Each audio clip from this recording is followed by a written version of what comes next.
មានលុយទិញមាសហើយមិនត្រូវទិញដីទេព្រោះដីដែលល្អទិញឲ្យឈ្នះអ្នកមាននេះ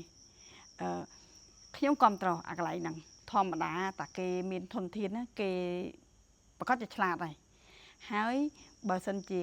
គេដល់ទៅសបោធនធានណាគេមិនបានល្ងងអត់ទិញមាសទេប្រកាសគេទិញទាំងមាសគេទិញទាំងដីហើយអញ្ចឹងបើយើងមានអារម្មណ៍ថាលុយយើងមានកម្រិតណាអញ្ចឹងយើងទិញទាំងមាសទិញទាំងដីដែរទៅតែដំរីទិញតាមដំរីយើងសម្ោចទិញតាមសម្ោចមែនអត់អញ្ចឹងបើសិនកំណត់របស់ខ្ញុំខ្ញុំពេលពីមុនមកខ្ញុំជាអាជីវករលក់មាសបងប្អូនចាំហើយខ្ញុំក៏ជាអាជីវករវិនិយោគលើផ្សារដីធ្លីដែរអញ្ចឹងបទពិសោធន៍របស់ខ្ញុំពីរដើរទន្ទឹមគ្នាខ្ញុំមានទាំងមាសខ្ញុំមានទាំងដីដល់ពេលដែលខ្ញុំចាប់ដើមធ្លាក់ខ្លួនណាអ្វីដែលខ្ញុំគិតឃើញខ្ញុំដោះតល់មកគេគឺមាសហ្នឹងឯងអញ្ចឹងខ្ញុំយកមាសទៅលក់មាសពេលហ្នឹងគឺបានក្នុងមួយតឡឹងបានតែជើង600ទេអញ្ចឹង600 700រហូតដល់1000អមែនតើបានដល់1000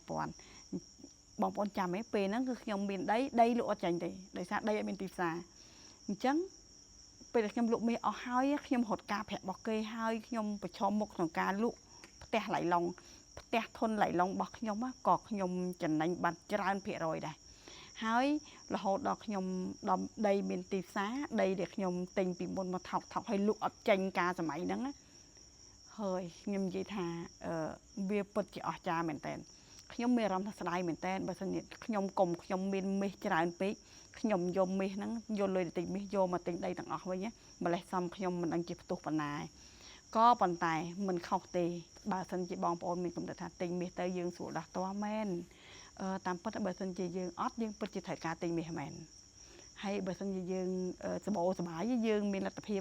យើងទិញទាំងអស់ដីយើងទិញមាសយើងទិញអូខេអញ្ចឹងមាសគឺជាទ្រព្យ